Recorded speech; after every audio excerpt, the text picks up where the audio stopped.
делают студенты, фактически задания, которые мы им предлагаем выполнить, начиная с преамбулы. Вы знаете, что на сегодняшний день существует большое количество иностранных компаний в любой стране, на зарубежных рынках. Формы присутствия весьма разнообразны. Представьте, что вы менеджер компании, которая стремится выйти на международный рынок, и выберете наиболее подходящую конкретно для вашей компании форму, обоснуйте и разработайте пошаговый алгоритм создания данной формы за рубежом.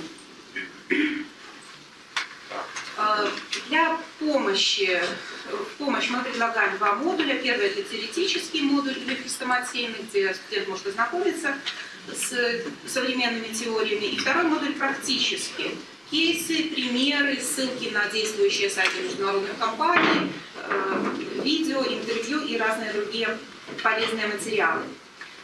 Способы сравнения или то, как уже мы действуем в рамках задания. Каждый студент, каждый магистрант разрабатывает алгоритм и выкладывает его на форум. Дальше мы это прописываем. Фактически от каждого магистранта требуется один пост на форуме для того, чтобы увидеть весь перечень алгоритмов, сравнить их со стратегиями выхода на рынок своих однокурсников. И здесь есть, как называемый такой исторический аналог, да, это вот стандартный такой анализ внешнего окружения, оценка внутреннего потенциала фирмы и анализ выбора формы присутствия компании на зарубежном рынке. Просто там маркировка немножко съехала у меня. Я прошу прощения, да. То есть это сравнение своего алгоритма со стандартным. Для того, чтобы продемонстрировать, студенты выкладывают на форум и обсуждают на этом форуме или в чате алгоритмы своих коллег, своих участников группы на портале. Так. Мы даже прописали, что каждый студент должен оставить не менее 3 комментариев к постам своих коллег, своих студентов-участников. Так, в 11 пункте мы предлагаем каждому студенту разместить в таблице все предложенные алгоритмы по следующим критериям. Самый быстрый способ выхода или самый медленный, самый дешевый, самый дорогой. То есть определенным образом их оценить, для себя провести еще такую аналитическую работу. Выбрать из них наиболее оптимальный, на взгляд конкретного магистранта, алгоритм. В качестве рефлексии мы предлагаем магистрантам следующие вопросы, что было самым сложным или самым легким при выполнении задания. По поводу второго вопроса у нас возникли споры в группе, да, то есть что чувствуют люди. Это, наверное, исходя из уровня уверенности или компетенции, которые были у магистрантов на данный момент. Он такой опциональный, то есть можно отвечать, можно не отвечать. И третий вопрос. Оцените, насколько ваш проект реалистичен и может ли он быть внедрен в самое ближайшее время. Из видов телекоммуникаций, которые мы предлагаем, это форум и чат, диалоги и консультации с преподавателем по мере необходимости и коллективное обсуждение уже тоже на портале. Этапы задания. Более конкретно, что происходит на интернет-занятии. Создание группы в соцсети и приглашение в нее участников, загрузка модулей в группу, загрузка выполненных заданий студентами, да, или посты, обсуждение на форуме через комментарии и загрузка обобщающей таблицы из пункта 11. Последнее, что делают наши студенты, это даже не студент, преподаватель, да, как он контролирует. Он проверяет и оценивает выполненные задания из пункта 7, наличие и качество комментариев, которые дает каждый магистрант, и обобщающую таблицу. При необходимости магистранты дорабатывают алгоритмы, тоже представляют его форму. Понятно. Спасибо. Спасибо. Значит, вопрос.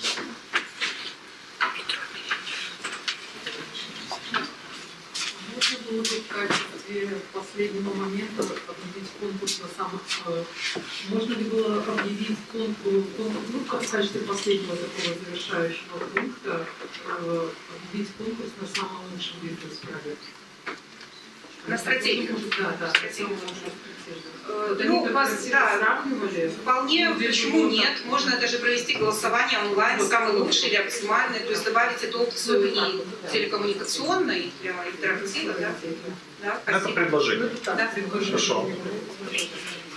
Еще вопросы? Спасибо большое. Такой маленький практический вопрос. Какая платформа используется для форума? Ну, используется платформа, которую предлагает ИБМТ на сегодняшний день. Но можно использовать вообще любую платформу, даже там ВКонтакте, соцсеть, или мы предлагали еще вариант То Google есть Docs. это не веб-форум, да? Ну, здесь можно любую коммуникационную платформу использовать. Она никак не привязана к конкретным там, e-learning. Почему нет? У меня как раз тоже был один из вопросов на вот эту тему. Ну, все-таки ответить надо, да?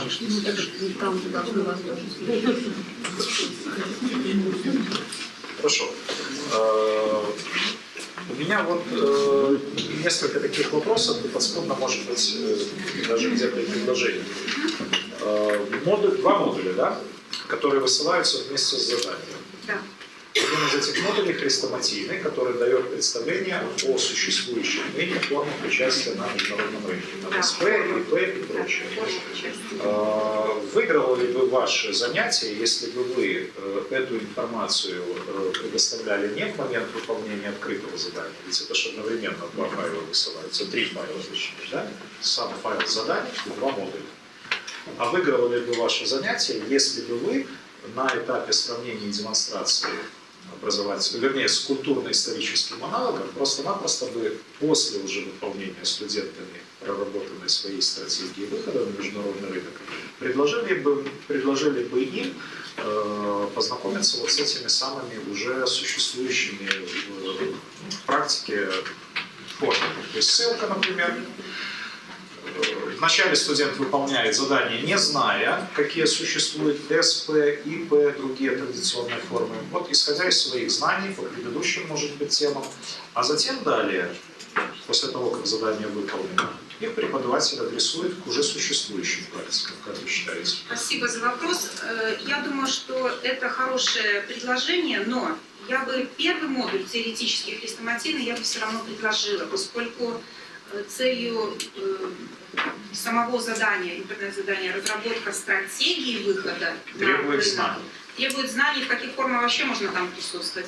А уже примеры успешных компаний, вот это вполне возможно, да, кейсов, примеров успешных или даже неуспешных историй, это было бы вполне логично. Второй модуль был уже после выполнения седьмого задания. Магистранты же уже обладают базой знаний. Ну, естественно, первый модуль он все равно уже как помощь, как подсказка. То есть вот здесь вот очень важный момент. То есть, конечно, давать на пустом месте, что называется, разработать стратегию, но без каких-то предметных знаний было бы как минимум наивно.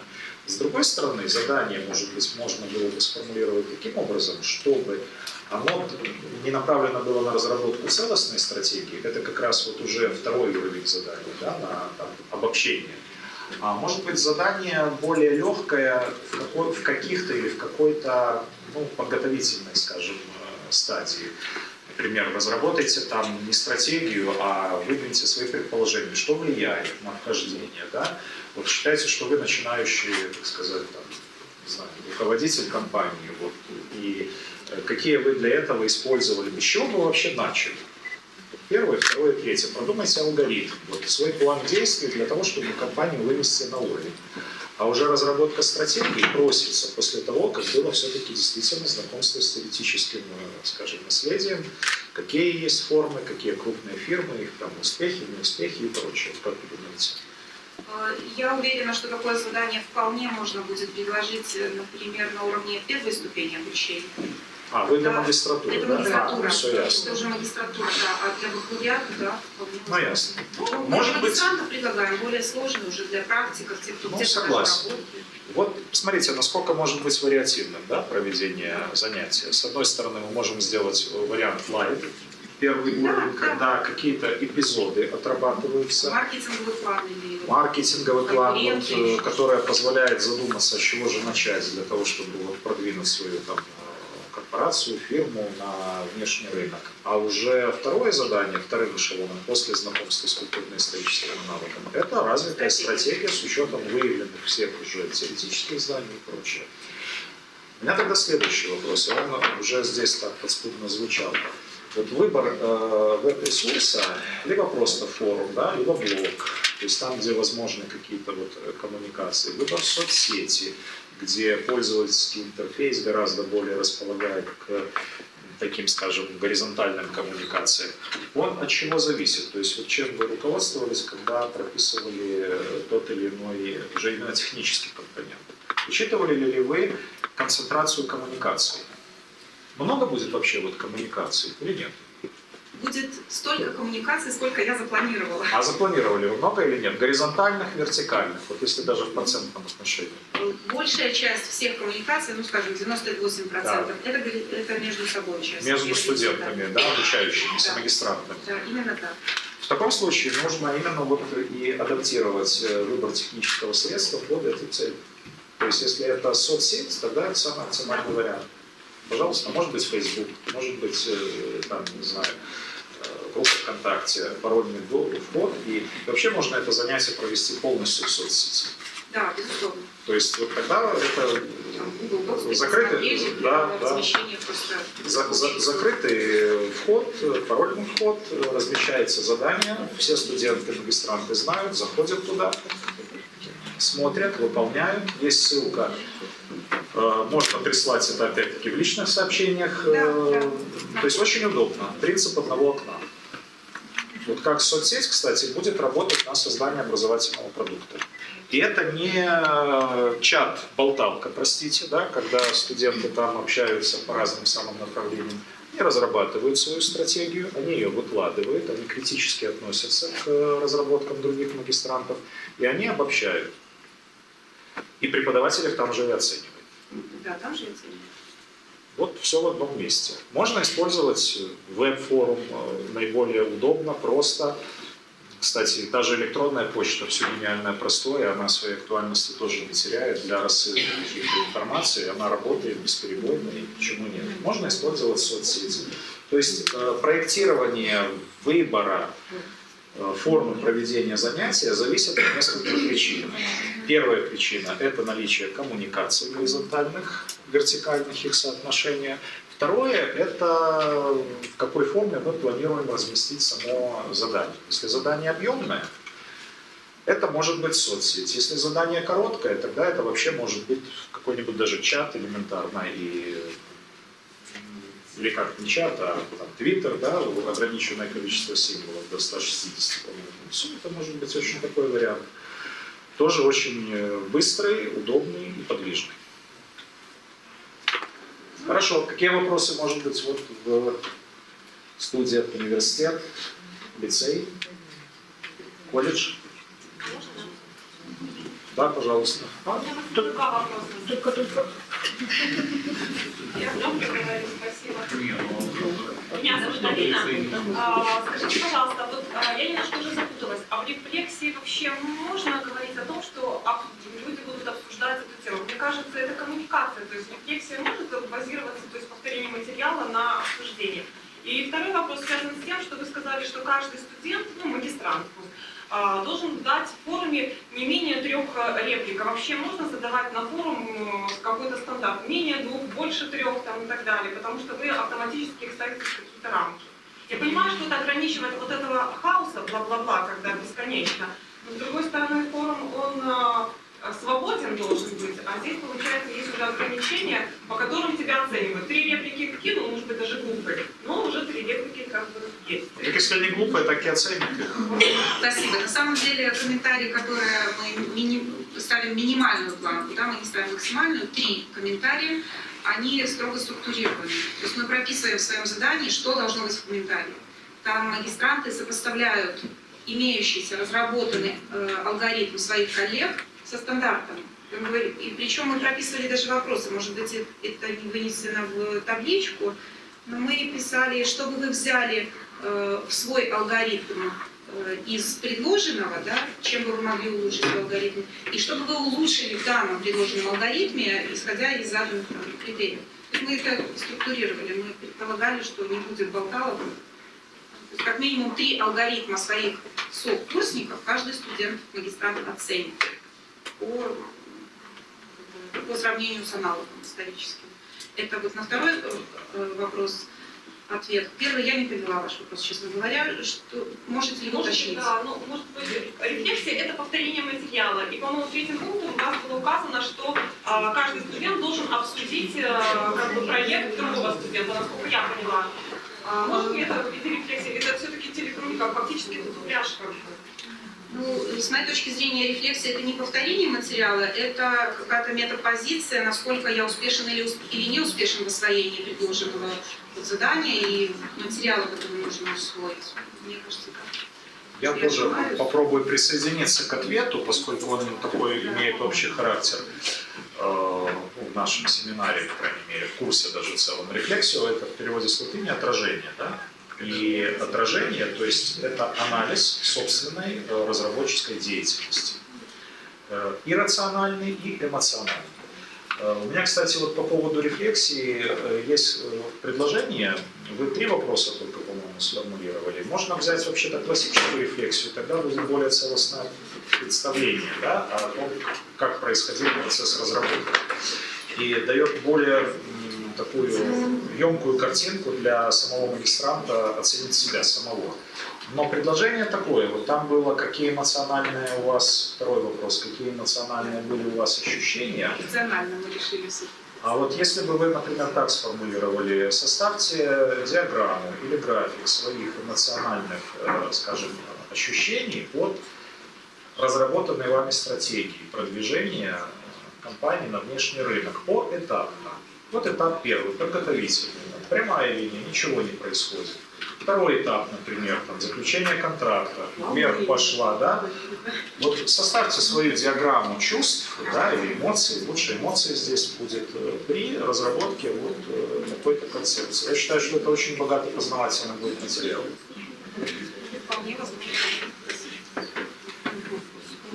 В студиях вопросов не появилось? Не появилось. Хорошо, спасибо, Ольга Федоровна. Еще, пожалуйста, кто из подгруппы? Да, сюда.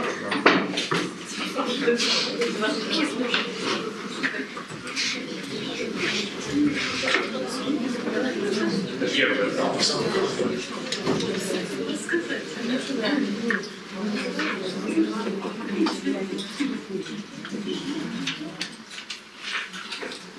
Так, ну, пожалуйста.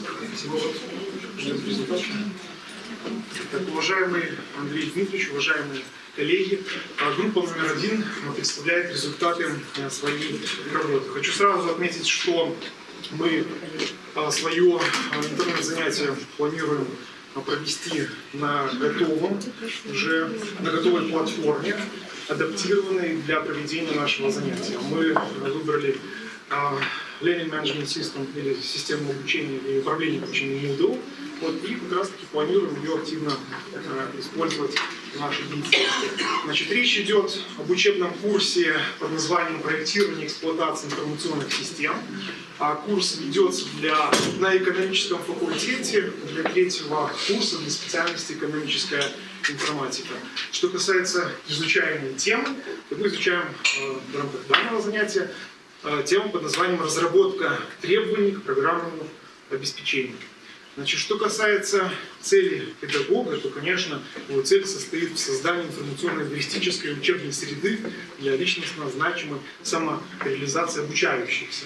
Вот. И само занятие, оно ориентировано, конечно, на развитие коммуникативных навыков, включая развитие навыков, связанных с коммуникативным становлением, готовности наших студентов к общению с заказчиками. Да, то есть мы разрабатываем продукт, нам нужно общаться с заказчиками, чтобы выявлять требования к этому продукту. Далее это генерация идей или предложений по тем функциональным возможностям, которыми должен обладать разрабатываемый нами программный комплекс. Значит, что касается целеполагания учащихся, то мы предлагаем им посмотреть на YouTube. Ссылку, естественно, в системе мы предоставляем на видеоинтервью с Биллом Гейтсом. Вот, и просим их сформулировать 2 проблемных вопроса по изучаемой теме, которые они хотели бы задать. Но сразу хочу уточнить техническую составляющую.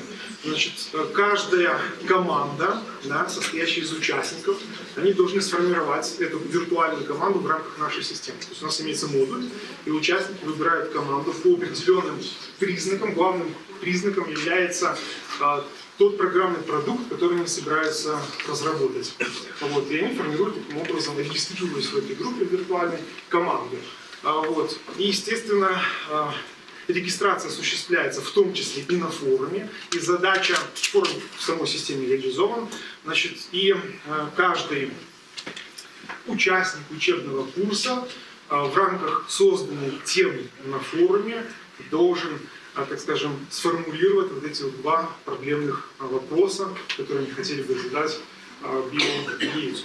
Что касается фундаментального образовательного объекта, вот, то в нашем случае им выступает техническое задание на разработку программного обеспечения. То есть не сам программный продукт, а только лишь техническое задание. Значит, известно, что ежегодно разработчики программного обеспечения, собственно говоря, на рынок предоставляют или поставляют, как говорят айтишники, десятки миллионов различных программных приложений. Вот. И пользователи испытывают очень серьезные сложности при выборе и установке их на свои девайсы, на свои устройства. Вот. И поэтому мы просим наших студентов вспомнить вот те случаи, вот, когда они и их родственники хотели установить, может быть, даже друзья, конечно, в том числе, вот, те вопросы, те проблемы, которые они пытались решить. Им тоже необходимо в рамках уже созданной темы, значит, на системе Moodle описать эти проблемы, вот, и сформулировать способы решения этих проблем. Вот. Далее. Само открытое задание, вот, пожалуйста, просим вас с ним ознакомиться. Вот, оно ориентировано на выявление требований и определение их уровней. Вот. Ну, задание достаточно простое для нашего интернет-занятия. Вы решили купить себе смартфон или другой девайс, вот, и сформулируйте требования к необходимым программным приложениям и определите их уровень. Далее, что касается способов исследования фундаментального образовательного объекта, то мы выделили в нашей группе следующие способы. Это рецензирование технических заданий студентами, то есть они используют специальный модуль в нашей системе Moodle, который называется «Семинар». Вот. Они, значит, отправляют выполненное техническое задание, то есть группы отправляют, вот, но не сам файл, а они отправляют ссылку на Google документ, да, для удобства. Вот, и открывают доступ к этому документу. Далее это голосование за лучшее техническое задание представителями студенческого сообщества из социальной сети ВКонтакте. Далее это подготовка эссе сравнения лучшего технического задания и представленного преподавателем образца. Прошу прощения, вот вы описываете, но способ исследования фундаментального образовательного объекта через постановку открытого задания. Открытое задание у вас было перед этим. То есть все то, что вот вы сейчас говорите, это то, что подходит под коммуникации, под сравнение, демонстрация, потому что голосование за лучшие тех задания, это есть уже элемент коммуникации, конечно, отношение к тому, что сделали другие. Поэтому в данном случае сразу вот у вас есть левый столбец справа не пляшет. То есть способ исследования через постановку открытого задания, так, это есть демонстрация самого задания. Не демонстрация, а озвучивание. Ну, можно было, да, действительно изменить, полностью с вами согласен. Это вот уже коммуникация пошла. Да, потом это подготовка эссе сравнения лучшего технического задания и, значит... Это сравнение с культурно-историческим аналогом у вас идет. Вот, потом далее это защита технического задания, а вот в формате ответов на вопросы преподавателя и других студентов на форуме. Значит, и также участие в обсуждении содержания эссе с преподавателями с использованием чат-сервиса, который также представлен в нашей системе. Что касается учебных модулей, то они носят такой теоретический характер. Вот, у нас 5 основных модулей. Это понятие требования, бизнес-требования, пользовательское требование, функциональное требование и нефункциональное требование. Далее, что касается способов сравнения субъективного образовательного продукта с культурным историческим аналогом, мы предлагаем нашим студентам как раз таки отправить свои, значит, документы с подготовленными заданиями. Вот рецензентам, которыми выступают студенты, нужно сравнить полученные технические задания вот, с теми образцами, которые предоставил преподаватель. Вот. И далее необходимо, значит, рецензентам полученные результаты, да, оценки также в этом модуле отразить вот, в соответствующей форме.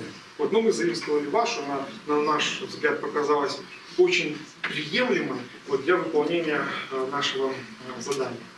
А вот, что касается демонстрации сравнения образовательных продуктов, вот, то значит, студенты оценивают 10 представленных технических заданий с использованием того же модуля семинара, реализованного в системе модуля, и оставляют свои замечания в соответствующих формах. Да, понятно. Да. Значит, одну минутку еще, пожалуйста. Хорошо. Значит, студенты, значит, далее преподаватель выбирает наиболее интересные проекты, те, которые направили максимальное количество баллов от рецензентов, их публикуют на форуме, студенты их расшаривают или, скажем, ссылки на темы, где размещены эти презентации, публикуют в социальных сетях, а вот там выбирают лучших вот, из ленинского сообщества. Вот. И те студенты, которые, ну, так скажем, получили, студенты, чей проект был признан лучшим, вот, они получают зачет в команду. Значит, что касается задания на обобщение образовательного продукта, то студентам нужно подготовить эссе, сравнить лучший проект, который победил, с тем образцом, который предложил преподаватель, вот, и отправить с использованием модуля «Отправить эссе». Вот. Значит, что касается рефлексии, вопросы, не буду задерживать ваше внимание, ответы также студенты публикуют на форуме в соответствующих темах, которые они создали для своего проекта. Хорошо. Значит, виды телекоммуникации – это проведение вебинаров с использованием сервиса Hangouts. Это первый этап. Нам нужно установку, объяснить, что как работает. Рецензирование с помощью имплементированного в систему модуля семинара. Голосование осуществляется в социальной сети ВКонтакте, но мы интегрируем, значит, так скажем, через API с нашим Moodle, и мы импортируем результаты голосования. Вот, также защита в формате вопросов и ответов на форуме, вот, в соответствующих темах. Вот. Ну и, конечно, обсуждение индивидуальных эссе с преподавателем с использованием чат-сервиса. Что касается форм контроля, предметный – это прохождение компьютерных тестов по тем теоретическим материалам, которые мы изучили. Вот, и коммуникативный продукт – это участие в видеовстречах, наличие вопросов, наличие ответов со стороны студентов, участие в лицензировании, размещение вопросов и ответов на форуме нашей системы, участие в голосовании, вот, также участие в обсуждении содержания эссе с преподавателем. Что касается критериев оценок, то, конечно, их может быть очень много, но мы остановились на нескольких таких ключевых, которые хотим представить вашему вниманию. Именно это корректность оценивания рецензентами, студентами. Вот это многоаспектность, это неординарность самой идеи, вот, это практическая значимость самого продукта, да, и качество подготовки технического задания, а также точность ответов на тесты. Вот, благодарим за внимание. Вот такие результаты мы успели подготовить за определенное нам время. Хорошо, спасибо. Вопросы? Да, пожалуйста.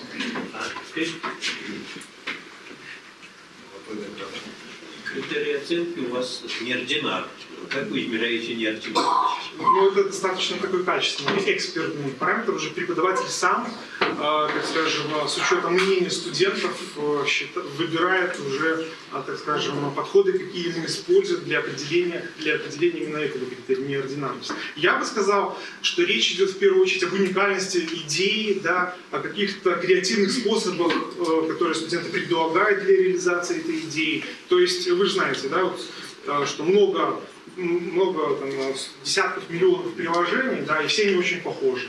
Вот, и студенты, и экспертное сообщество, представленное студентами в социальной сети ВКонтакте, они должны подумать о том, а реально ли вот этот вот предлагаемый проект, да, вот, который они описывают в техническом задании, является неординарным. То есть кому он нужен вообще? Потому что в настоящее время мы все с вами пользователи различных приложений, у нас девайсы, вот самые разнообразные. И мы в первую очередь на что обращаем внимание? На неординарность. Все, спасибо, отвечено. Неординарность, это скорее можно ответить проще. Это есть креативность. То есть взять, выбрать несколько параметров, по которым есть отличия, и предложить их. Там, более 3 параметров, оценка на уровне там 7-8, более там 4 параметров, которые отличают от общепризнанного, да, по разным аспектам, значит, это там уже отличная оценка. В пределах 1-2 параметров это всплесков мало, 4-5. Ну вот это уже частность. Но неординарность, я насколько понял, это относительно порядка, относительно некоего шаблона, да, это степень отклонения, то есть креативность. Еще вопросы, пожалуйста. Добрый день. А можно вопрос из Гродно? Можно, давайте по порядку. Сейчас вот уже... Гродно у нас молчало. Гродно молчало, говорят. Ну давайте Гродно, хорошо. Добрый день еще раз, коллеги. Дарья Сергеевна Шпак, начальник учебно-методического отдела по управлению качеством образования, преподаватель кафедры фундаментальной прикладной математики. У меня вопрос, даже несколько, 2. Первый вопрос. Насколько я знаю, разработка технического задания предполагает достаточно большую продолжительность времени. Насколько ваше занятие дистанционное по времени предполагается? Это первый вопрос. Объемом каким, если можно указать более подробно? И предусмотрено ли в вашем дистанционном эвристическом интернет-занятии обобщение образовательного продукта? Спасибо. Да, спасибо вам большое, Дарья Сергеевна, за ваш вопрос. Вот, что касается продолжительности, значит, так как мы проводим занятия в дистанционном формате, то я думаю, что оно может длиться у нас, так скажем, неделю примерно. Да? То есть в течение недели мы устанавливаем дни, вот какие-то дедлайны, майлстоуны, вот, которые мы следуем. Но это понятно, что это может быть несколько уже. Но мы, так скажем, само, понимаете, есть занятие, а есть задание. Да? Одно задание можно выполнять в рамках нескольких занятий. Вот в этой связи очень хороший опять вопрос. Мы затрагиваем вопрос времени, планирования времени занятия.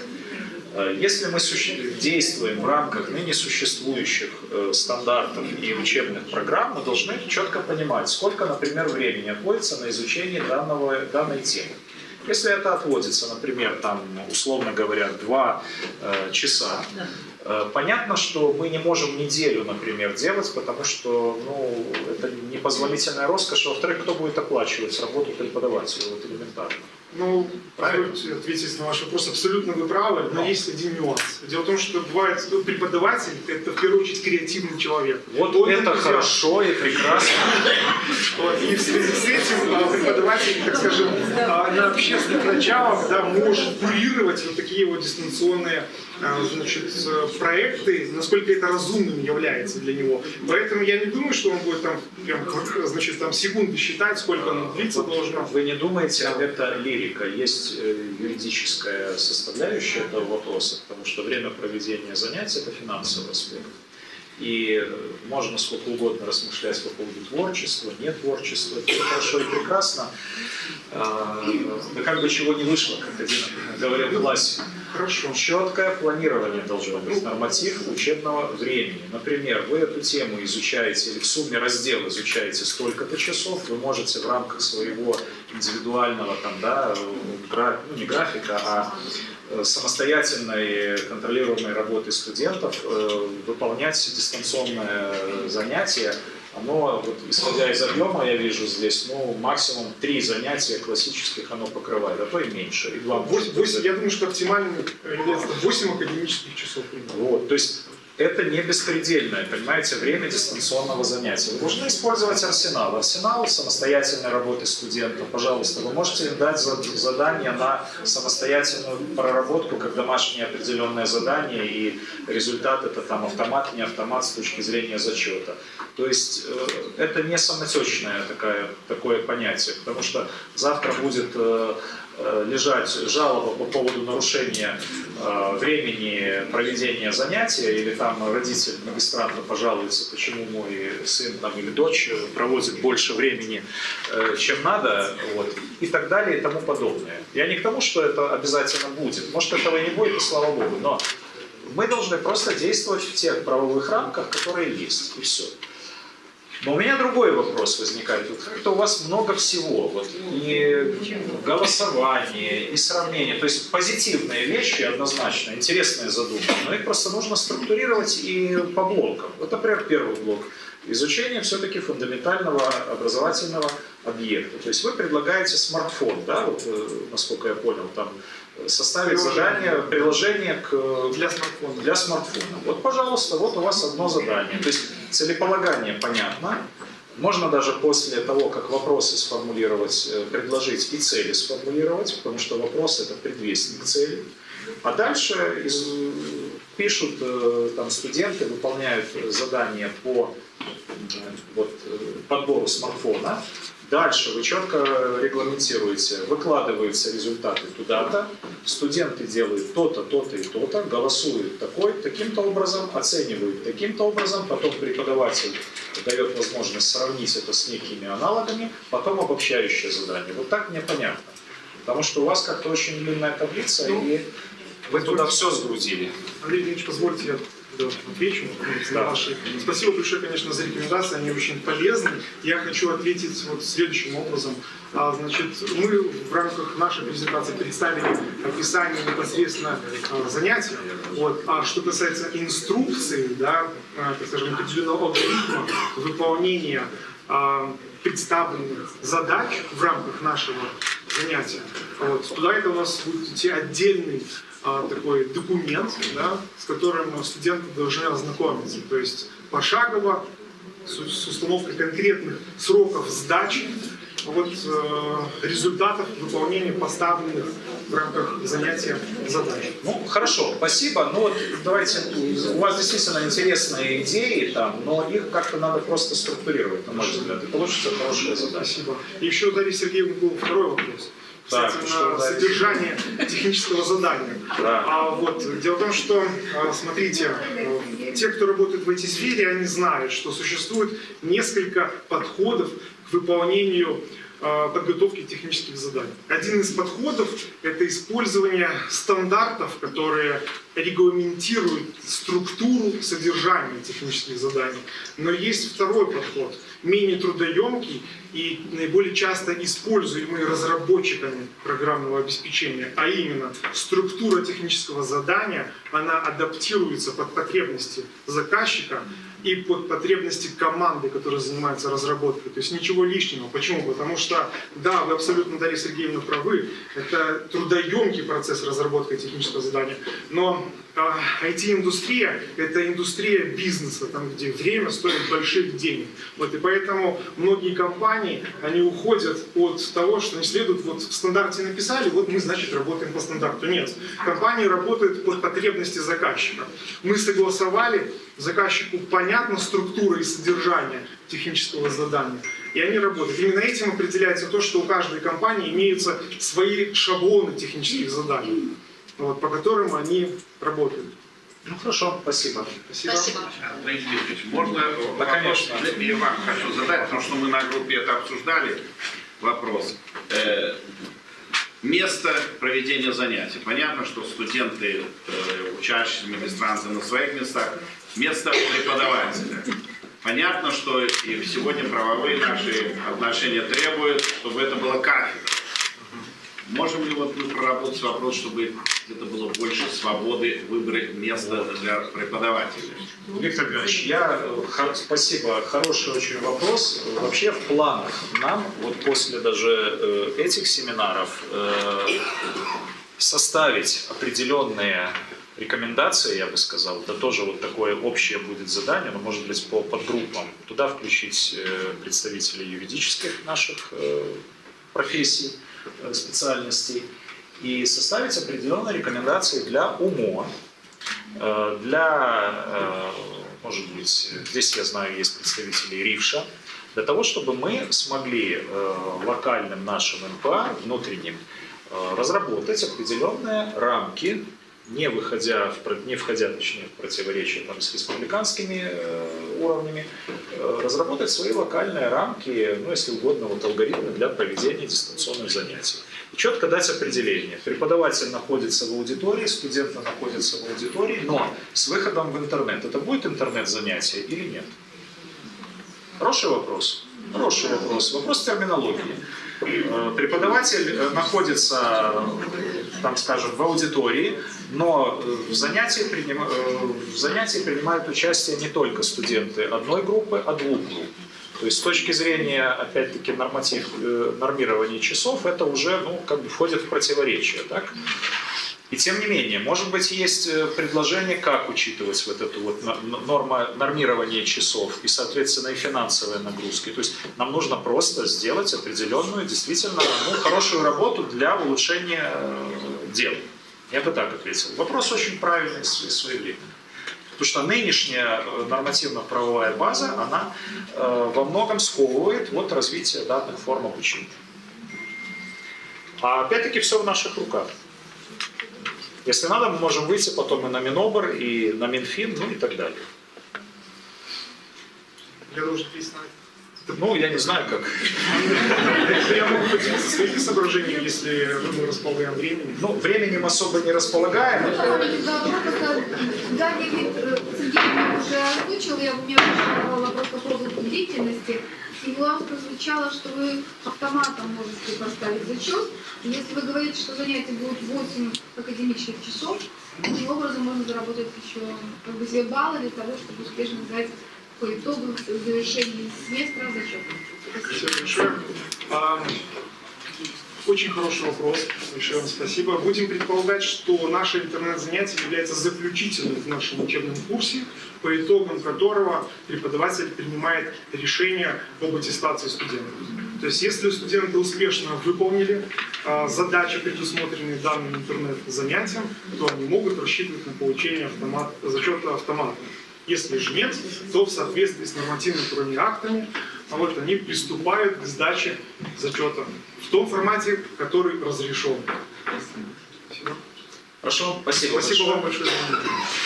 Так, пожалуйста, давайте мы сейчас слово другому университету предоставим, Гродненский университет. Кто готов?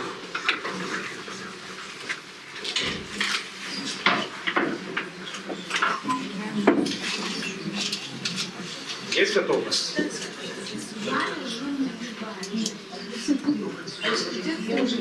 Коллеги, просьба сейчас вот соблюдать определенный регламент.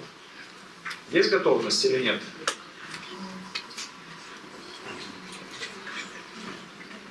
Добрый день, как слышно? Да, хорошо слышно. Здравствуйте. Арбузов Александр Сергеевич, магистр физмат-наук, преподаватель кафедры современных технологий вузовского образования на ГРГУ. Представляем эвристическое интернет-занятие для студентов факультета математики и информатики первого курса, у которых есть дисциплина решения олимпиадных задач по математике. Этот курс сам не является для них обязательным, однако желающие работать на этом курсе находятся. Изучаемая тема занятия производная.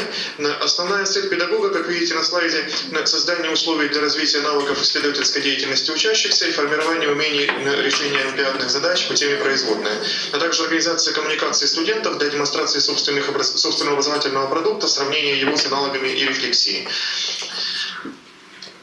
Ну, это скорее уже задача будет организации коммуникации. Так, да. Целеполагание учащихся предполагается реализовать в такой форме.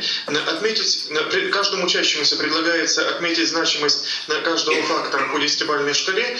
Среди факторов получения в качестве цели учащегося получить новые знания, научиться выполнять нестандартные задачи, повысить уровень своей подготовки к Олимпиаде, получить признание в группе или продолжить карьеру олимпиадника, имеется в виду участие в школьных олимпиадах. При этом учащиеся заполняют эти факторы по 10-бальной шкале в табличке. Все взаимодействие происходит в рамках форума образовательного портала ГРГУ. А эти численные значения переводятся и изображаются в виде лепестковой диаграммы. Фундаментальным образовательным объектом в этом случае является производная.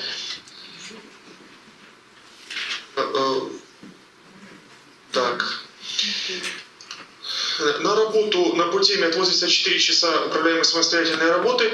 При этом основной базовый материал по теме производная изучается на основных дисциплинах студентов до начала этого курса, в частности на математическом анализе. Само выполнение задания производится в дистанционной форме. Предполагается, что непосредственно перед этими занятиями, которые мы рассматриваем, будет одно аудиторное занятие, на котором студенты познакомятся с курсом, ну и начнут непосредственно работу над олимпиадными заданиями. На предшествующем аудиторном занятии студентам разъясняется вся форма работы. Кратко, из чего она состоит. Задание состоит из 3 основных элементов. Это решение задания открытого типа, рецензирование работы оппонентов и защита собственного решения. Первый этап на образовательном портале размещается само задание. Время установлено, например, в 15:00 в связи с распорядком дня подавляющего большинства студентов нашего университета. Затем на само выполнение индивидуального задания отводится 24 часа. Поскольку выполненное решение оппонентов студентам не следует видеть до тех пор, пока они не отправили свое решение фиксированного объема на тот момент, когда оно отправляется, то взаимодействие предполагается на этом этапе осуществлять через электронную почту. Также она есть корпоративная у всех студентов и преподавателей. То есть в течение 24 часов после получения условия на форуме студенты выполняют задание и отправляют в удобное им время решение преподавателю на электронную почту. Сама формулировка задания. Дана функция f, дифференцируемая на отрезке от 0 до 1 с действительными значениями, и фиксированное значение функции на концах отрезка. Пожалуй, не буду читать весь текст на слайде, надеюсь, видно всем. Само задание состоит из нескольких этапов. На формулировке задания заданы 2 параметра mn. Задание сформулировано следующим образом. На первом этапе предполагается решить задачу для конкретных значений m и n и определить, является ли точной данная оценка для конкретных значений m и n. Можно ли улучшить эту оценку по n. На втором этапе требуется решить несколько более общую задачу для m равного 3 нефиксированного значения n, найти отсюда точную оценку самим.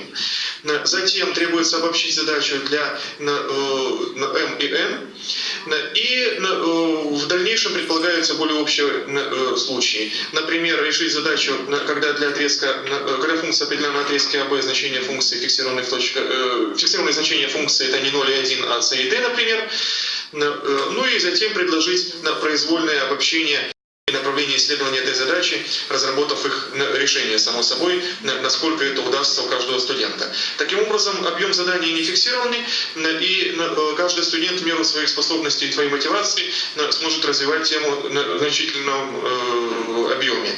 Однако общее время выполнения задания фиксируется 24 часами, то есть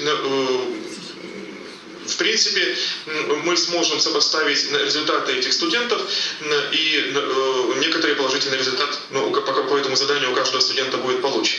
Например, если в 2 словах, то первый пункт для студентов, которые готовятся к олимпиадам, будет достаточно простым, но, естественно, последний уже весьма объемный и требует творческого подхода. После того, как студенты выполнили это задание, в течение 24 часов отправили преподавателю решение. По истечении этого времени преподаватель размещает на форуме все присланные ему решения в том виде, в котором он их получил. Какие-то решения будут неполными, какие-то полными, какие-то, возможно, будут содержать ошибки. Преподаватель на этом этапе никак не реагирует на содержание заданий. После этого начинаются 24 часа, в течение которых на форуме учащиеся рецензируют решения оппонентов. В качестве рецензирования, они могут задавать любые вопросы выполнившим авторам задания, авторам решения, в частности, уточнять формулировки, требовать доказательств неких утверждений, которые не были доказаны. Все эти критерии будут, естественно, подробно прописаны. Сейчас в силу разумного ограничения времени на нашем семинаре полного перечня критериев в письменном виде не набирали. Помимо выполнения задания вопросов по пунктам задания, естественно, будут оцениваться рецензентами, каков объем погружения в задачу, насколько обширное получено обобщение, каково количество обобщений, сколько фактически пунктов задания было выполнено. Вся эта процедура происходит в течение 24 часов, и в этот же период учащиеся могут отвечать на заданные им вопросы, защищать свои решения. Так? Пожалуйста, покороче. Можно так 15 минут описывать. Это общеизвестная вещь. Прямо по пунктам. Вот 10, 11 у вас есть. Все видно на слайде. То есть следующее, значит, идет защита обобщения, студенты общаются на форуме, все это проходит в течение следующих 24 часов. Поскольку на УСР отводится 4 академических часа, то мы считаем, что этого объема будет достаточно, он будет достаточно адекватным. В качестве рефлексии предлагается каждому студенту вновь отметить, проанализировать те же пункты, которые он отмечал на этапе целеполагания, однако на этот раз вопрос формулируется таким образом: в какой мере удалось реализовать эти цели на занятии. Затем заполняется табличка в численном виде вновь и интерпретируется в виде диаграммы, сопоставляясь с исходной, каковы были цели этого учащегося, что позволяет оценить, насколько он реализовал свои цели, насколько он был успешен с точки зрения собственного успеха. В качестве форм контроля оценивания результатов по истечении всего времени, когда рецензирование обучения на форуме завершено, все учащиеся оценивают, естественно, не свою работу, а работы всех участников помимо своего решения.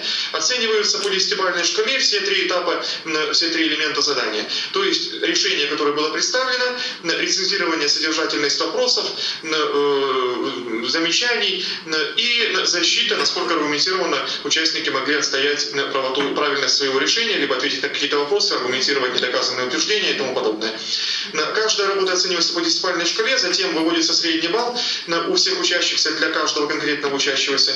Добавляется оценка преподавателя по аналогичной системе, и из этих двух оценок выводится, как нам кажется, достаточно объективная результирующая оценка, которая учитывает и мнение учащихся, и профессиональное мнение преподавателя. Собственно, все. Спасибо за внимание. Спасибо. Вопросы? Значит, коллеги, просьба, вопросы по существу и ответы. По существу очень коротко, потому что можно я постараюсь отвечать, но не нужно. Я постараюсь вопрос задать такой очень короткий. На самом деле очень понравилось задание, очень красивое. Но скажите, пожалуйста, то есть если школьник окажется не способен решить это задание, потому что недостаточно навыков, то есть он не топовый олимпиадник, какие у него есть возможности получить наивысшую оценку в результате данного задания? Спасибо. Спасибо за вопрос.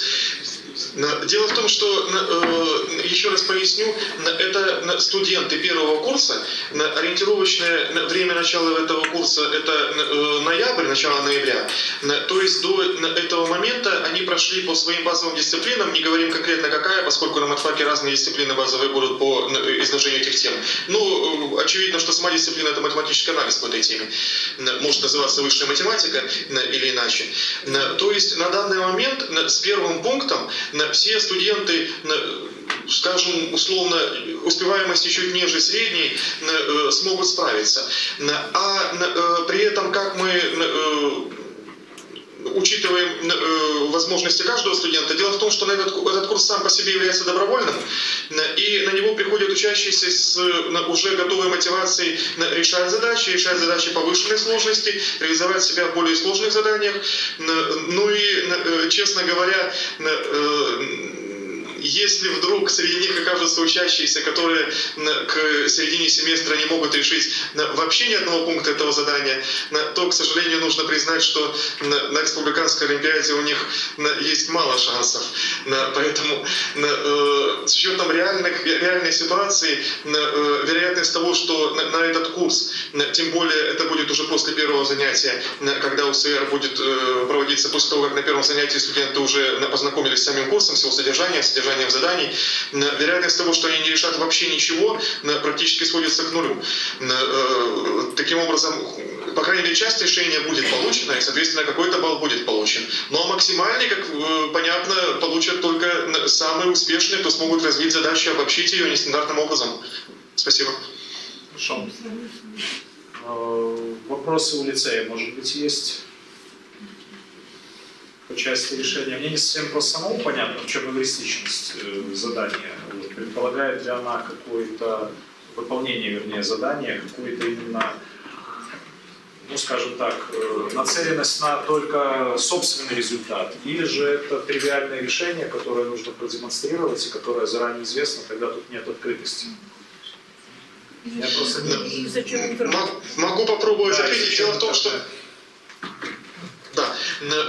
интернет как способ взаимодействия, когда студенты смогут в комфортной для себя обстановке, не тратя время аудиторное, решить объемную задачу и исследовать настолько, насколько они мотивированы и способны. Извините, пожалуйста. А эвристичность в том, что само задание не подразумевает конкретного решения. Его даже предъявить преподавателю в принципе невозможно, поскольку возможности обобщения ограничены только знаниями и желаниями студента. Рассматривая всего пару пунктов, даже оценки и методы решения будут свои у каждого студента, но это возможно и в заданиях лингвистического типа. А вот исследование, обобщение, предложение, как можно развить эту задачу, они могут быть произвольными совершенно. В этом и есть открытость задания, как раз она заключена в возможности обобщения. Хорошо, спасибо. Спасибо. Еще, пожалуйста, задание, кто может продемонстрировать университет? Или одна подгруппа работала?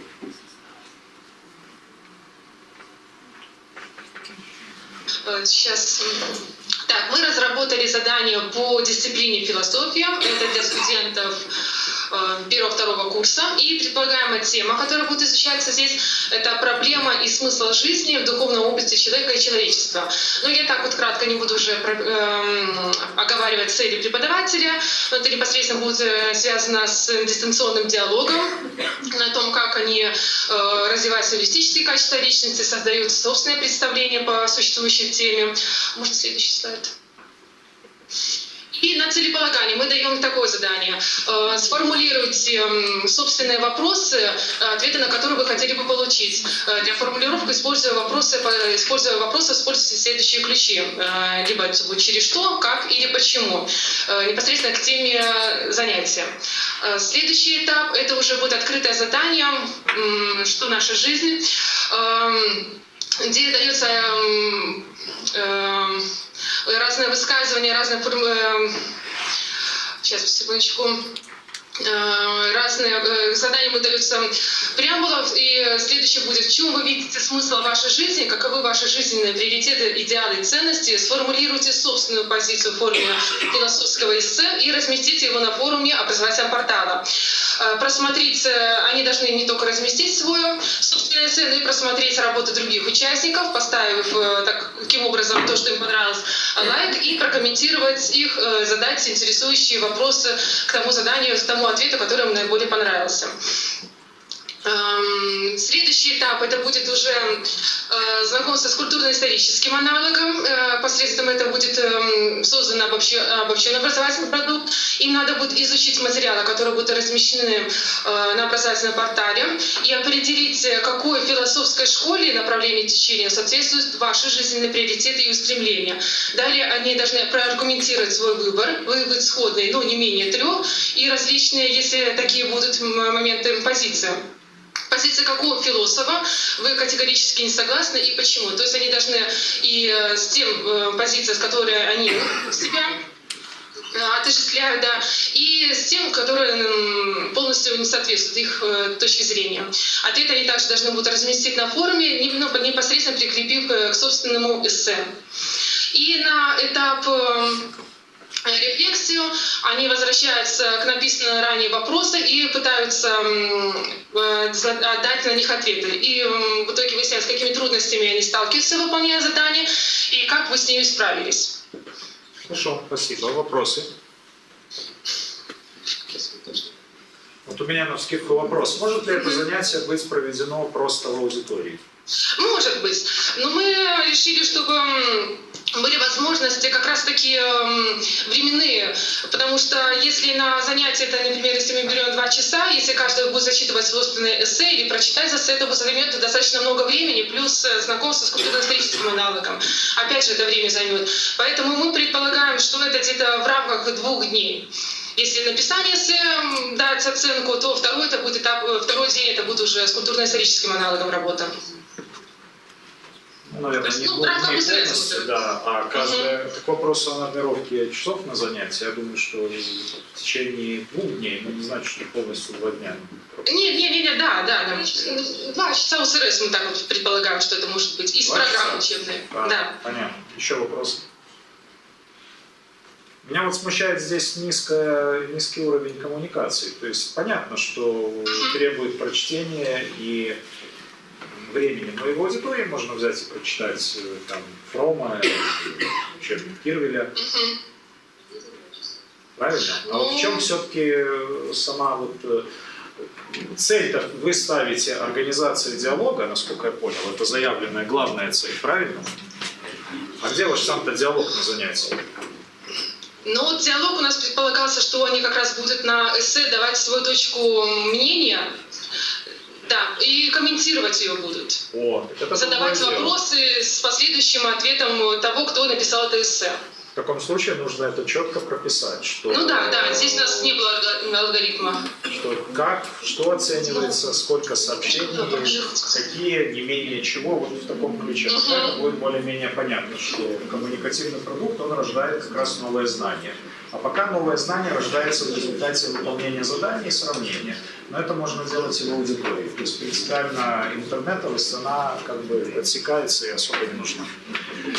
Но понятен вопрос, конечно, есть занятие, оно эвристичное, есть элементы дистанционности. Если вот еще раз повторю усилить, то здесь может быть, конечно, и хороший такой диспут в результате выполненного задания. Хорошо, спасибо. Колледж. Пожалуйста, есть ли разработка? Да. Здравствуйте, Андрей Дмитриевич. Здравствуйте, уважаемые коллеги. Мы представляем результат нашей коллективной работы. Меня зовут Ирина Владимировна Чайковская. Я преподаю астрономию и информационные технологии в колледже. И представляем по учебному предмету астрономия. Для первого курса это в основном учащиеся уровня возраста 10 класса. И они за 1 год проходят, получается, 10-11 класс. У нас тут получается презентация? Да, все получается. Видно, да? Да. Значит, дисциплина, предмет астрономия, первый курс и изучаемая тема движения космических аппаратов, проблемы перспективы космических исследований. Но здесь мы больше будем рассматривать именно перспективы космических исследований именно с разных сторон различных наук, которые они изучают в общеобразовательном компоненте. Участники у нас здесь предполагаются, это учащиеся первого курса на основе общего базового образования и преподаватели колледжа, а также мы хотим подключить к обсуждению нашей темы космонавта нашего белорусского происхождения Олега Викторовича Новицкого. Он достаточно коммуникабельный человек, и в принципе есть возможность организовать с ним онлайн-встречу и беседу. Значит, следующий слайд, пожалуйста.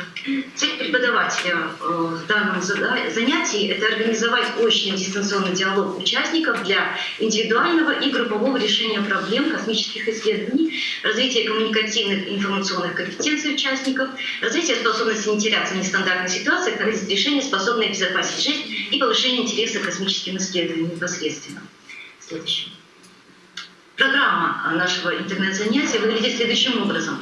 На первом этапе предполагается целеполагание, которое определяется на предшествующем занятии. На самом занятии, на паре, в конце, то есть учащимся предлагается провести такое занятие, где целеполагание и проводится. Второй этап – это постановка этого задания.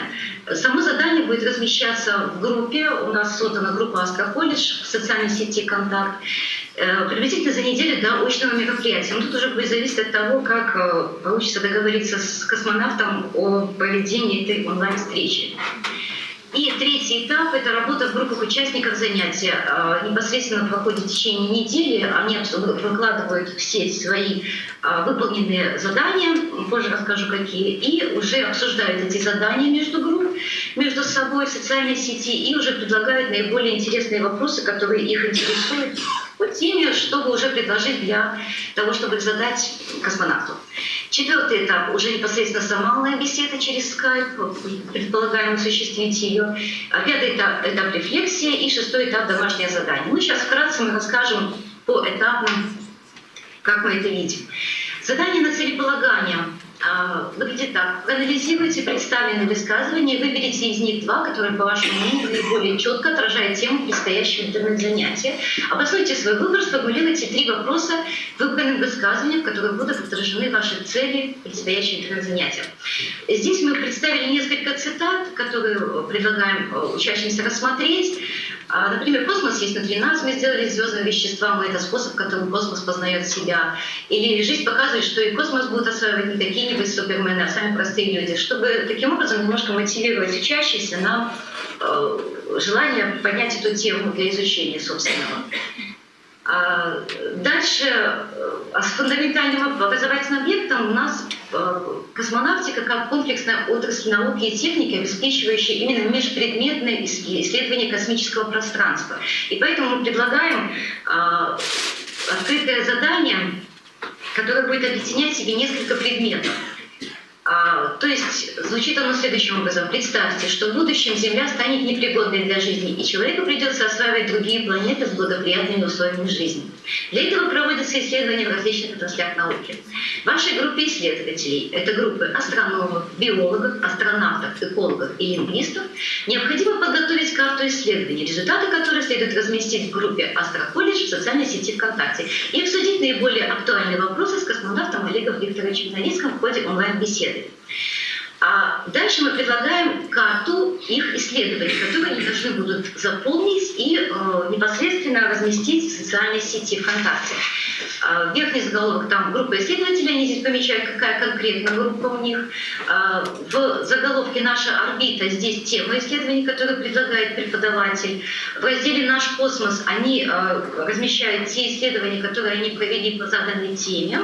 И «Черная дыра» — это вопросы, которые у них сформировались при изучении вот этой вот темы, которые они могут адресовать именно космонавтам. И приблизительная тема мы предлагаем для открытия групп исследователей.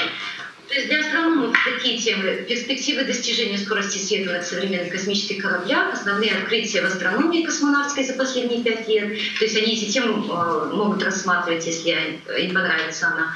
Для биологов особенности жизнедеятельности человека и других организмов в условиях космического полета, влияние на организм человека невесомости и космического излучения. Для астронавтов биография космонавта белорусского происхождения Новицкого и также скафандр нового поколения, каким он должен будет быть. Экологи. Космический мусор, можно ли его рассматривать как полезный ресурс? Космические методы геоэкологии. Ну и для лингвистов особенности общения астронавтов на МКС, каким образом они общаются, как они между собой уживаются столько долгого времени. Ну и нашла в интернете интересную вещь, это новый язык космический, Линкос, изобретен, это искусственный язык для общения с неземным разумом. Может быть, им это будет интересно. А на третьем этапе уже происходит непосредственно работа в группах участников занятия. То есть участники, учащиеся размещают свои карты исследований, вот эти таблицы, в группе «Астроколледж ВКонтакте», где происходит ознакомление и обсуждение полученных результатов между группами. То есть каждая группа размещает свой результат, но при этом комментирует вот эти карты исследования другой группы. То есть получается, они так взаимообучаются, что ли, если можно так сказать. То есть делятся друг другом полученной информацией и обсуждают эту полученную информацию на форуме. Затем путем голосования на форуме уже выбираются самые интересные вопросы, которые будут заданы именно при онлайн-встрече с космонавтом. Ну и уже четвертый этап — это именно открытая беседа через Skype. Она должна происходить заранее определенный срок между учащимися колледжа и самим космонавтом непосредственно. От каждой группы учащихся выбираются спикеры, которые в ходе открытой беседы задают вопросы космонавту, ну, те вопросы, которые были выбраны путем голосования на форуме группы. На пятом этапе это рефлексия. Мы выбрали метод 5 пальцев, так называемый. То есть уже после самого мероприятия, когда прошла эта встреча, учащиеся с помощью этого метода описывают свои ощущения и впечатления от проведенного интернет-занятия. Ну, например, мизинец, мыслительный процесс. То есть они отвечают, какие знания, опыт я для себя получил. Безымянный палец, близость к цели, то есть что я сегодня сделал, чего достиг. Средний палец, состояние духа, каким было сегодня преобладающее настроение. Указательный палец, услуга, помощь, чем я сегодня помог коллегам, чем их порадовал. Большой палец, бодрость, физическая форма, каким было мое физическое состояние сегодня. И шестой этап – домашнее задание. Предлагаем учащимся написать эссе «Дневник космонавта», в котором будет описан ваш воображаемый день на МКС, и разместить его в группе «Астро-колледж». Ну и потом можно будет ознакомиться с этими дневниками космонавтов и обсудить наиболее интересный вариант уже на занятии на паре. Хорошо, спасибо. Критерий тут образовательный продукт, непосредственно как они выполнили в группах свои задания, как они подняли и хорошо развернули эту тему, и как они подготовили вопрос, насколько этот вопрос действительно актуален и как он поставлен. Ну и видите ли, коммуникация на занятии, использование веб-ресурсов в социальной сети ВКонтакте для сравнения образовательных продуктов, группового формата работы над коллективным продуктом, организация голосовой и видеосвязи через интернет с помощью Skype для проведения онлайн-беседы.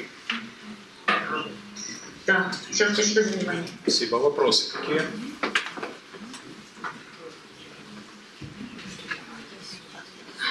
Может быть, вопросы есть в лицее?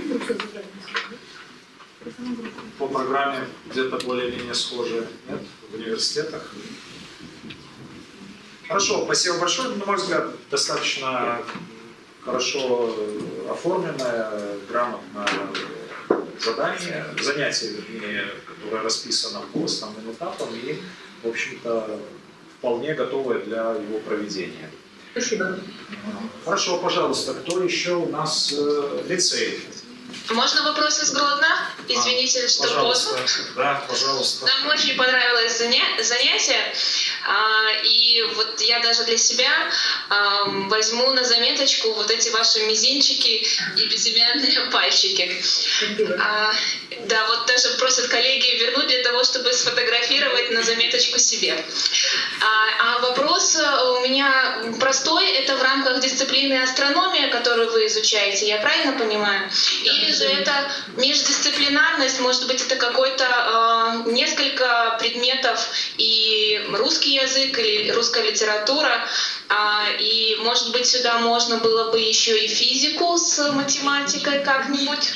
Да, спасибо за вопрос. Мы именно предполагали, что это немножко такое дополнительное, занятие, где можно объединить несколько предметов именно общеобразовательного компонента. И тут можно объединять, сделать группы и физиков, и химиков, и поднять этот вопрос именно изучения этих дисциплин. То есть такое общеобъединяющее, да, действительно получить такое занятие. Спасибо. Спасибо большое. Спасибо, что вернули презентацию. Сфотографируйте. Пожалуйста, лицей. Я напомню, до 7 минут, пожалуйста, выступление. Презентация наша видна? Конечно.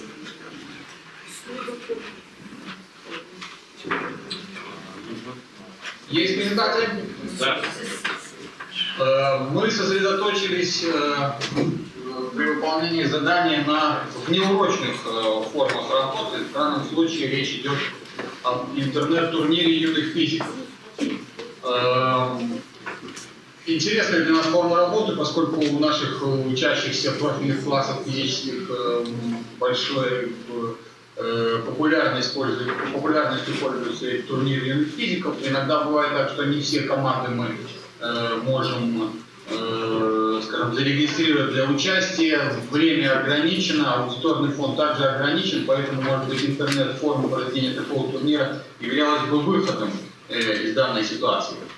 Значит, как я уже сказал, учебный предмет физика, ориентировано мероприятие на 10-классников, возраст 15 лет. Ну, данный проект мы так схематично расписали в данном случае на несколько команд 5-6 из 4 человек. По следующим разделам физики это механика, электродинамика, термодинамика и оптика. Значит, основной целью учителя, да, либо учителей, если это не один учитель, является здесь вообще не систематизация учащимися знаний о пройденных разделах физики, развитие учебно-познавательной компетенции учащихся, углубление знаний, полученных на уроках, создание условий для обучения дискуссии научной и аргументированному спору. Ну а также одна из целей можно также определить лучшее выполнение какого-то задания, либо лучшую команду для представления, например, на городском, либо на республиканском турнире юных физиков. Целеполагание учащихся, как предполагается здесь решить эту задачу. Ученикам предлагается разделить тему уроков, пройденных по физике, на 3 группы. Темы, которые не вызвали сложностей, затруднений в понимании, усвоении, темы, которые требуют повторения и определенного закрепления, и темы, которые вызвали значительные сложности, затруднений, и которые требуют дополнительной проработки. После этого ученикам предлагается ответить на ряд вопросов. Вот, некоторые из этих вопросов здесь отражены на данном слайде. Вопросы эти апеллируют как раз таки вот к предыдущей группировке тем по 3 группам. Ну и один из завершающих вопросов — это поможет ли вам в проработке темы из группы В в формате групповой работы на турнире или нет. Ну и исходя из ответов, которые ученики дадут на данный вопрос, ученикам предлагается выбрать от 1 до 3 задач по физике из 20 предложенных ранее, которые мы можем выслать либо на электронной почте, электронные почтовые адреса участников, либо разместить на сайте дистанционного образования лицея ЕЛСИ Умбай. Примеры таких задач, то есть учебные модули, которые предлагаются для решения, да, ну, например, по теме механические волны, механические деформации, если эту тему выбирает учащиеся, из этой темы выбирает задачу, вот одна из задач, мы заглавили как «Изобрети сам». Ученикам говорится о том, что во время занятий, вот в частности в лицее, мы иногда испытываем определенную вибрацию в здании, потому что рядом проходят 2 ветки метро, трамваи, и на занятиях иногда эта реальная вибрация ощущается. И предлагается ученикам попытаться создать простой сейсмограф, который усиливает локальное возмущение механическим, оптическим или электрическим способом. Ну и ряд других таких задач, которые мы также пытаемся привязать к какой-то повседневной деятельности, к хобби, к увлечению учеников и связать их с конкретной темой по учебному предмету физика. Макар Александрович, я прошу прощения, сразу по части задания. Задание очень хорошее, но нуждается в шлифовке. Я имею в виду по первому «Изобрети сам». Попытайтесь создать, во-первых, наверное, формулировка все-таки это разработайте, простейший сейсмограф, который усиливает и дальше по тексту, но при этом надо все равно задать большую алгоритмичность в выполнении. Что должен включать в себя этот сейсмограф? Потому что задание кажется очень... Может быть, используя простые вещи, которые вокруг вас, подручные. Может быть, это задать, какие конкретно механизмы, там, ротор, да, или вот что там у вас, маятник, элементы, магниты, электромагниты и прочее. То есть все равно нужно какое-то сформировать... очертить физическое поле для того, чтобы было удобно выполнять это задание. Потому что так на самом деле с бухты-барахты сейсмограф создать нужно определить перечень материалов, из которого будет создаваться. А так задание очень хорошее. Можно задать минимум, но в данном случае не ограничивать минимум, потому как в данном случае, например, какие-то неординарные способы. Понятно. Мы же не диктуем, какие способы, а именно по программе учебной, например, еще состоит сейсмограф. Замечание понятно. Значит, после выбора учащимися задачи, но мы предлагаем следующие этапы интернет-турнира. Да? Значит, регистрация команд на платформе www.peergrade.com. Платформа специально разработана для оценки письменных работ участников, обучающихся. Да? В ней визуализированы многие функции, такие как, например, оценка по определенным заданным критериям, выставление дедлайнов, да? Визуализировано с помощью графиков количество данных от лицензированных проверенных работ, ну и ряд других преимуществ на этой платформе. Извините, сделал здесь ошибку в слайде, там будет не .com, а .io. То есть это не commercial, а io. Значит, после регистрации на платформе peergrade.io решение задачи оформления решения в виде докладов с видеоматериалами и, соответственно, загрузка докладов на платформу peergrade.io. После этого система случайно распределяет доклады командам для оппонирования, чтобы какой-то фактор анонимности, субъективности избежать. После этого докладчики, команды изучают доклады решения других команд и проводят оппонирование, также в виде составления определенного доклада, и загружают свои доклады с комментариями оппонирующими, да, на указанную платформу. После этого распределяются доклады и оппонирование по парам, соответственно, уже новым командам для проведения рецензий. Следующий этап – это составление командами рецензий на решение и оппонирование, и, соответственно, загрузка этих рецензий на каждую платформу. После проведения этих трех этапов доклад, оппонирование и рецензия предлагается командам ознакомиться с докладами и рецензиями по своим задачам, уточнить позиции и мнения по своей задаче, да, и загрузить уже финальную версию на указанную платформу. При этом каждая команда поэтапно выступает в роли докладчика, оппонента и рецензента, ну и при решении нескольких задач, если мы определяем, что это не одна, а три, например, задачи каждая команда решала, возможно поэтапное распределение ролей внутри команды. То есть каждый из участников готовит решение, например, одной задачи, одно оппонирование, одну рецензию. Но это как опция, как возможность. После этого сравнение с культурно-историческим аналогом, который мы предлагаем сделать в виде предоставления участникам просмотра фрагментов видеолекций нашего учителя по темам решенных задач на сайте дистанционного обучения ELATIUM-BY, в частности, с разбором работы простейшего сейсмографа и с другими темами, которые, соответственно, предложены. Задание на обобщение мы предлагаем после просмотра видеолекций и знакомства с уточнением позиций и мнений на форуме. Ученикам предлагается доработать свои решения проекта и загрузить уже финальная версия, скажем так, 2.0 на форум. Критерии оценки докладчиков, оппонентов, рецензентов мы определяем заранее, причем мы можем это на первом этапе обсудить с участниками турнира, да, и их предложения учесть по критериям оценки.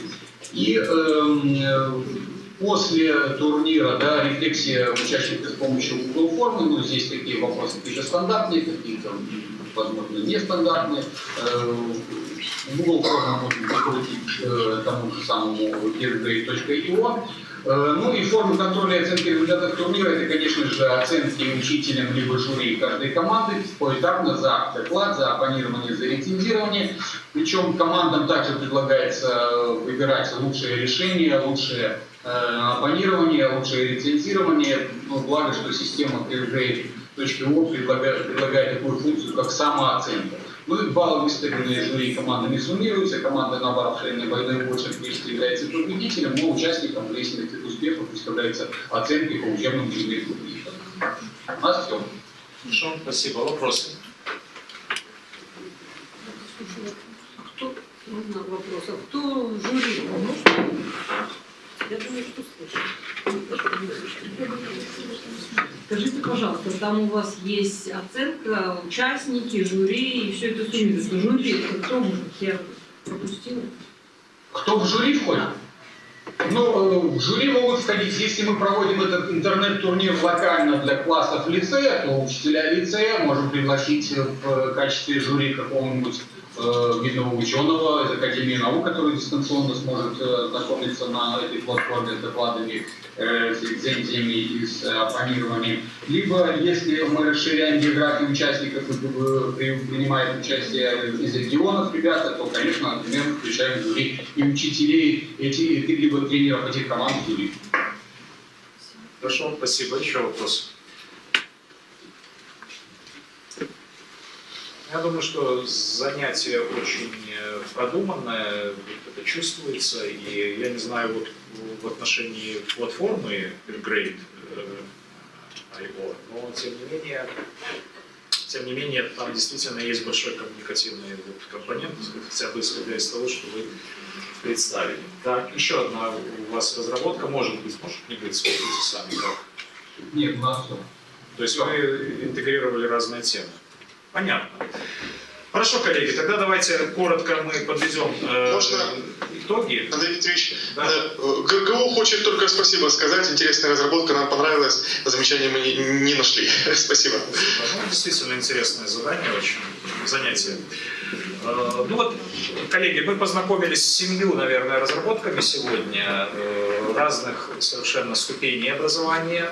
Это и лицей среднеобщее, колледж, вузовская ступень, первая и вторая, кстати. И я думаю, что вот за сегодня, если такие несколько подводить итоги уже эффективного характера, то гораздо легче идет понимание того, что есть и структура, и в чем коммуникативный компонент подобного занятия. Я даже затрудняюсь, наверное, выделить какие-то занятия лучше здесь или хуже. Каждая из них самобытная.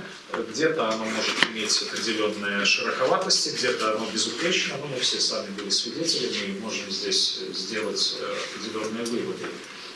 Я, естественно, вот попрошу учесть все те вопросы, которые прозвучали к разработкам, и их где-то доработать, отшлифовать с учетом требований, ну и в указанные сроки, вот до конца недели, их, там, до 5-го, по-моему, да, давали их, выслать в адрес оргкомитета, потому что все они будут еще раз проанализированы, где-то подредактированы, и затем, возможно, станут частью вот той новой серии креативного образования, которая межвузовская серия, которую мы планируем, в общем-то, и запустить, и где будут как раз-таки такие материалы, которые послужат основой для других наших коллег с точки зрения знакомства и использования, в общем-то, разработок в своей практике. Мы определились, что во вторник в 12 часов будет вот уже такая финальная часть выдачи сертификатов. Я не думаю, что она будет долгой у нас, но мы ее должны будем, собственно говоря, пройти. Это такая достаточно хорошая миссия. Вот в течение часа, я думаю, что мы свои основные вопросы здесь связаны с таким подытоживанием, с выдачей уже итоговых документов по прохождению курса, мы с вами разрешим. Поэтому позвольте поблагодарить за сегодняшнюю хорошую работу, ну и тогда до вторника.